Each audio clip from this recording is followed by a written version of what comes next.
All right. Hey, hey, hey. Goodness to you, Sporty King. And you know, I say goodness because I don't know whether you're watching morning, afternoon, or evening. But I always like to say, isn't it great to have good in front of your salutation? Hey, look, I'm on the road this weekend. So bring you the broadcast live. But let me know where you're coming in from, even if you're watching the video. I'm on just a minute, and I got like a minute and a half to go for today's message. So you still got time to go get yourself something to drink or whatever, and then close out a program. So don't, I'd like to do that. I call it a tech tip to remind people who are presenting, excuse me, to always, it's in fact, you know what, not just presenting, it's just like, you know, how when you're giving a party or something and you, or even when you're presenting live and you say, well, you know, let's wait for more people to get here. No.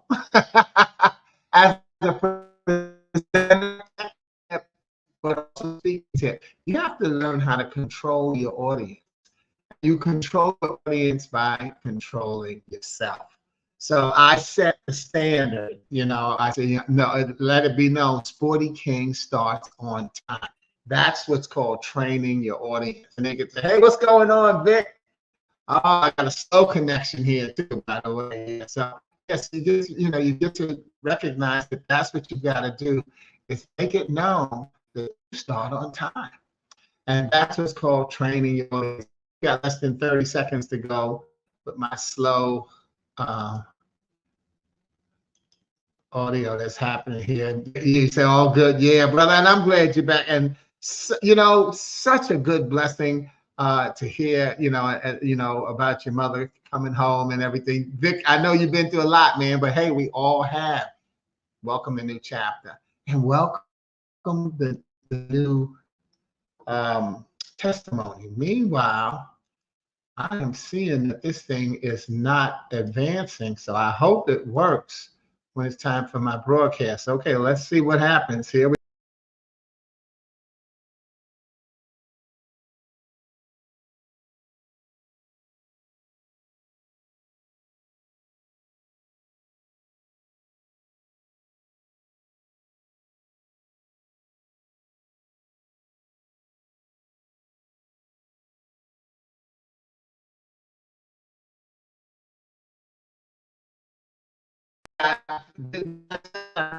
Was happening, and it wasn't cooperating properly.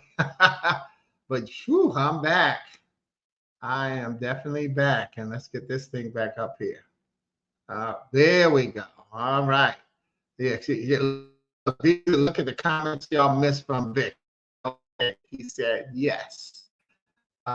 Said yes, and he said it went black, and it did. It did, but it came back. All right, so we back now. Woo, that was a close call. But yeah, like I say, you always got to let technology know who's in charge. And for some reason, yeah, it was a simple case of needing to just to refresh the page, which I was able to do. And so it went black, but we're back. Oh, that rhymes, black, but we're back. Okay, so anyway, hey, welcome. Welcome to Gift Friday. How many times have we heard somebody say TGIF? Thank God it's Friday. Well, I say, what allure does Friday have to the person who took their last breath on Thursday, or any day before that, for that matter? Therefore, instead of using TGIF, thank God it's Friday, I use TGIT, not thank God it's Thursday. Ooh, okay. Ooh, I went a little too fast. So instead of I learned the message that I learned through Psalm 92 and 2, and that is, it is good to proclaim your unfailing love in the morning, in the evening. And that's why I almost skipped to this slide. Instead of using TGIF, thank God it's Friday, I use TGIT, not thank God it's Thursday, but thank God it's today. And then TGIT, thank God it's tonight. And that allows me to add another scriptural connection to it, and that's from Matthew 6:34. So don't worry about tomorrow, for tomorrow will bring its own worries. Thank God it's tonight. Today's trouble is enough for today. Thank God it's today. Yes, darkness always precedes the light. So that's let's consider another use therefore for TGIF. And that's trusting God is free. There's that darkness preceding the light. Trusting God is free. Think about what it costs for you to be blessed with actually the greatest gift of every day.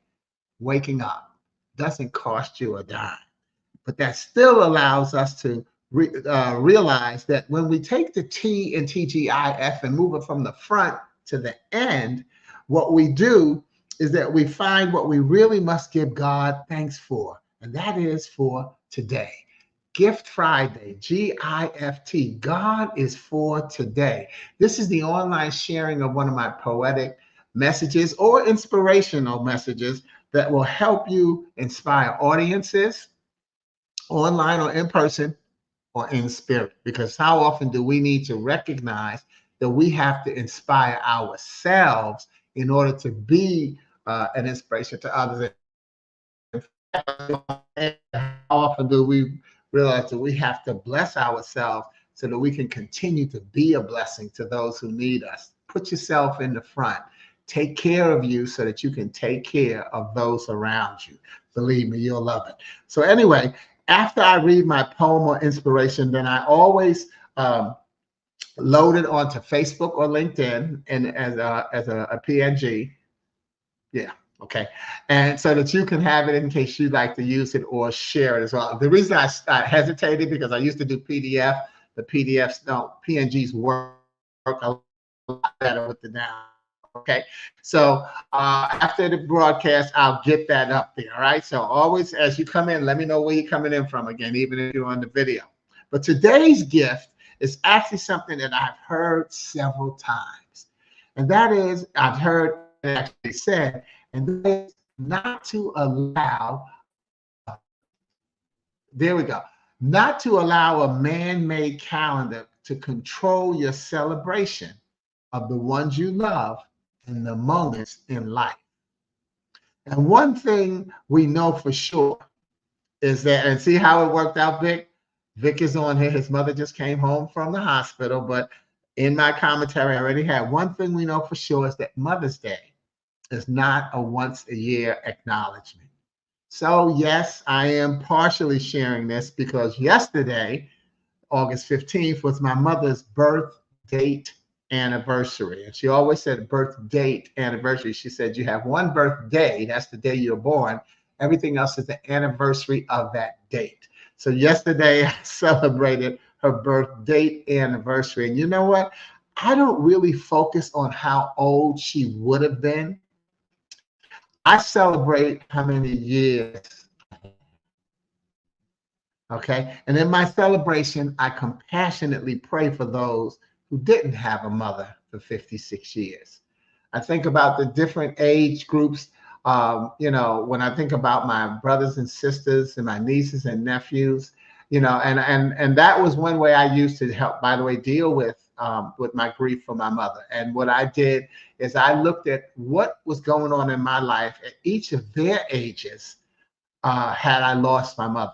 So I had a mother longer than any of my brothers and sisters, and currently any longer than any of my nieces and nephews. So you got to find ways to put things in perspective. And that, like Vic says, that becomes the blessings. You have to recognize and realize that you're partially responsible for creating your blessing through acknowledgement. See, the blessing may be put on board, but if you don't acknowledge it, it doesn't get to do what it's supposed to do. And that's another wonderful session that we can use, okay? But anyway, so like I said, I always compassionately pray for those who didn't have a mother for 50 years. And when I meet someone who tells me that their mother is old, because my mother was 75 when she died. So when I hear them say their mother was 76, 77, 80, but, you know, but let's go right with 76. And I say, oh, wow, what I wouldn't give to have had another year with my mother. See, and that's what, and I always say, I'm jealous. That's what I do. I say, I'm jealous. what would I have given to have had another year with my mother, or whatever age their mother is now. So find ways to celebrate that may help you deal with your grief. Okay. But today I'm going to be sharing not a poem that I wrote, but an inspiration that I've seen called Chosen Angel. Once upon a time, there was a child ready to be born. So one day he asked God, "They tell me you are sending me to earth tomorrow, but how am I going to live there being so small and helpless?" God said, "Among the many angels, I chose one for you. She will be waiting for you and will take care of you." The child said, but tell me, here in heaven, I don't do anything else but sing and smile. That's enough for me to be happy." And God said, "And you will feel your angel's love and be happy." Then the child said, "And how am I going to be able to understand when people talk to me if I don't know the language that men talk?" God said, "Your angel will tell you the most beautiful and sweet words you will ever hear. And with much patience and care, your angel will teach you how to speak."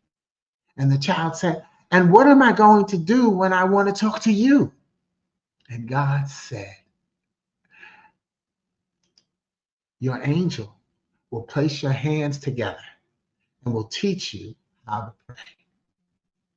The child said, "I've heard that on earth there are bad men who will protect me." And God said, "Your angel will defend you, even if it means risking its life." The child said, "But I will always be sad because I will not see you anymore." And God said, "Your angel will always talk to you about me and will teach you the way for you to come back to me, even though I will always be next to you." At that moment, there was such much peace in heaven, but voices from earth could already be heard. And the child in a hurry asked softly, "Oh God, if I'm about to leave now, please tell me my angel's name." And God said, "Your angel's name is of no importance. You will simply call her Mommy." I started out calling her Mommy. Then over the years, on the poster, these are some of the names different people called her. Mine evolved to Leah as the name I called her. Let me make this even bigger. Can I? No, I guess I can't. Okay. So, well, maybe it looks bigger than y'all. But those are some of the names that people called her. Mom. Oh, let me see. Wait, I think I can actually. There we go. Does that make it bigger? No, it doesn't make it bigger. It just took me out of the picture. That's all. Okay, but anyway, you can click on it and see some of the names the nicknames that people called her. And before she died, the name we used to call her, I used to call her, was Leah. It has nothing to do with her name. Her name was Mary Louise King, but we called her Leah, and that's just something we ended up making happen. And then I also threw that picture in there of her fine self, pre-children, I guess. And so again, that's what I do to celebrate Mommy. And so where was I? So and I could really celebrate her because I celebrated her when she was here. So that's why I celebrate all the mothers, past, present, and future. And I bless all of you who celebrate your angel. Recognize that it's always Happy Mother's Day, because Mother's Day is not a one-day man-made calendar acknowledgement. Celebrate your mother, whether she's here or not. Find a good way to celebrate. And so again, Vic, I'm glad you were here because I know how you just went through some stress hoping your mother came through, and boom, she did. That's how God does things. But all of you, remember, have a wonderful Gift Friday. Remember that God is for today. Lorenzo says, okay, well, I say I have a slow connection. Lorenzo says, my mom is 83 when she passed, September 27th. Ooh, that's one of my birth celebrations. August 27th is my birth date, and the 27th of every month, I celebrate being a month older. Find something, okay? But my quote, mothers are God's greatest invention, only superseded by a mother with wings. Blessing on mother. Amen. Thank you, Lorenzo. Thank you for that. Amen. All right. And Vic, yeah, just the memories, man. You got to have, and you have to make memories. Those of you who, if your mother's still alive, make memories. And don't, those of you who don't beat yourself up about what you didn't do. Okay. But, you know, memories don't necessarily cost a lot of money. All right. So just make the memories happen. And Vic, what you're saying, Vic, blessings to you all. Yes. Happy Mother's Day to you all. And thank y'all for joining me here on Gift Friday. Have a wonderfully safe weekend, and be sure that you celebrate the ones you love beyond the man-made calendar, because the man-made calendar cannot tell you what God has planned. Love you. Peace. Oh, one thing. I'm doing my, by the way, I'm calling this my final afro. So I'm planning on cutting it for my birthday, or at least at the end of August. I'll see. That was my original plan, but hey, I've been liking my afro so much, I might not. I'll see how far it goes. Thank you, Lorenzo. You're welcome. Oh, yeah, I'll pause because I've even got a slower connection right now. But thank you, and thank you for adding those words of wisdom. I really like that. Let me put that up there again, Lorenzo. Okay. All right. Mothers are God's greatest invention, only superseded by a mother with wings. See, and now you have to think about what was just said, written and said there. God created mothers with wings. Okay. So death is a creation of God. It's a part of the deal. All right. And what you say? What about the beard, Vic? What about? Well, the beard comes and goes, you know. And I used to always just with the beard thing. I used to laugh. Like I tell my female friends, hey, we don't get to do many things, you know. So I either grow the goatee, grow the beard, go clean shaven. I've always said, yeah, that's something I can do, because I didn't, I don't do all the hair. I tried twist once, and they really worked out well. Shout out to my girl, in Chicago. Was it Zena? Uh-oh, wow. It was Andrea's daughter. Time's up, but I really enjoyed the twist. So cut afro, short hair.